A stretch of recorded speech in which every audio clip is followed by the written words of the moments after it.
ಭಾರತೀಯ ದರ್ಶನಗಳು, ಪ್ರಸ್ಥಾನತ್ರಯಗಳು ಅಂದರೆ ಭಗವದ್ಗೀತೆ, ವೇದಾಂತ, ಬ್ರಹ್ಮಸೂತ್ರ ಮುಂತಾದ ಎಲ್ಲ ಧರ್ಮಗ್ರಂಥಗಳು ಕರ್ಮ ಸಿದ್ಧಾಂತವನ್ನು ಪ್ರಬಲವಾಗಿ ಪ್ರತಿಪಾದಿಸುತ್ತವೆ.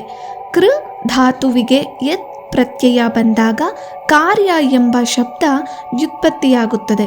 ಹೇಗೆ ಪಾಠ್ಯವೆಂದರೆ ಓದಲು ಯೋಗ್ಯ, ಪೂಜ್ಯವೆಂದರೆ ಪೂಜಿಸಲು ಯೋಗ್ಯ, ದೃಶ್ಯವೆಂದರೆ ನೋಡಲು ಯೋಗ್ಯವೋ ಹಾಗೆಯೇ ಕಾರ್ಯವೆಂದರೆ ಮಾಡಲು ಯೋಗ್ಯವೆಂಬ ಅರ್ಥವಿದೆ. ಕಾರ್ಯ ಹಾಗೂ ಕರ್ಮ ಸಮಾನಾರ್ಥಕ ಪದಗಳು. ಯಾವುದು ಮಾಡಲು ಯೋಗ್ಯವಲ್ಲವೋ ಅಂತಹ ಕಾರ್ಯ ಅಕರ್ಮ, ವಿಕಾರದಿಂದ ಕೂಡಿದ ಕಾರ್ಯ ವಿಕರ್ಮ. ವೇದಶಾಸ್ತ್ರಗಳು ನಿಷೇಧಿಸಲ್ಪಟ್ಟ ಕಾರ್ಯ ಕುಕರ್ಮ. ಅಕರ್ಮ, ವಿಕರ್ಮ, ಕುಕರ್ಮಗಳನ್ನು ವೇದಶಾಸ್ತ್ರಾದಿಗಳು ನಿಷೇಧಿಸಿವೆ.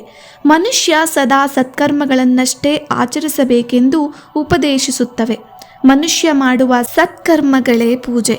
ಆದಿಶಂಕರಾಚಾರ್ಯರು ತಮ್ಮ ಪರಾಪೂಜಾ ಸ್ತೋತ್ರದಲ್ಲಿ ಹೀಗೆ ತಿಳಿಸುತ್ತಾರೆ: ಅಖಂಡ ಸಚ್ಚಿದಾನಂದ ಸ್ವರೂಪ, ನಿರ್ವಿಕಲ್ಪ, ಅದ್ವಿತೀಯ ಭಾವನಾಗಿರುವ ಭಗವಂತನ ಪೂಜೆಯನ್ನು ಹೇಗೆ ಮಾಡುತ್ತೀರಿ?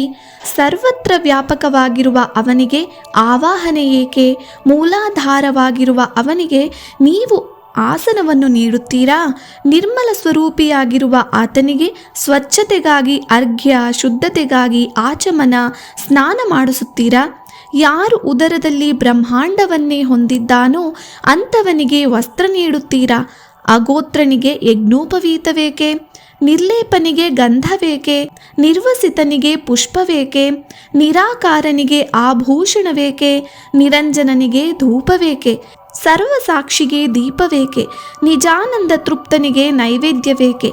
ಸ್ವಯಂ ಪ್ರಕಾಶನಾದವನಿಗೆ ಆರತಿ ಏಕೆ? ಆದಿ ಅಂತ್ಯವಿಲ್ಲದ ಅನಂತನಾಗಿರುವವನಿಗೆ ಪ್ರದಕ್ಷಿಣೆ ಏಕೆ?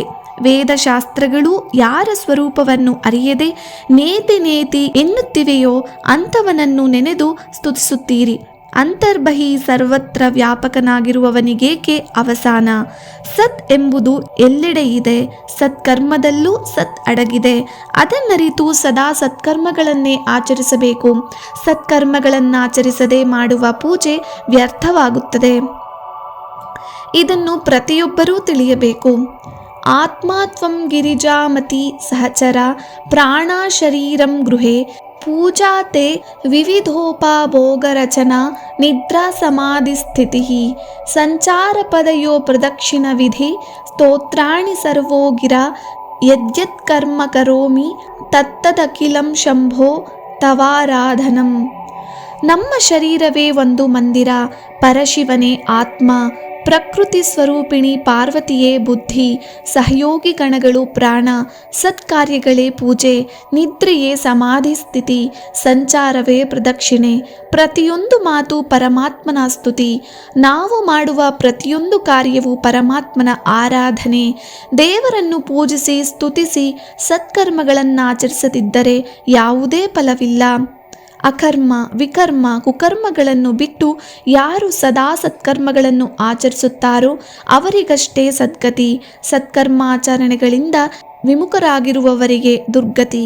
ಇದನ್ನರಿತು ಸತ್ಕರ್ಮ ಪಥದಲ್ಲೇ ನಡೆದು ಪರಮಾತ್ಮನನ್ನು ಆರಾಧಿಸೋಣ. ಲೋಕ ಸಮಸ್ತ ಸುಖಿನೋ ಭವಂತು.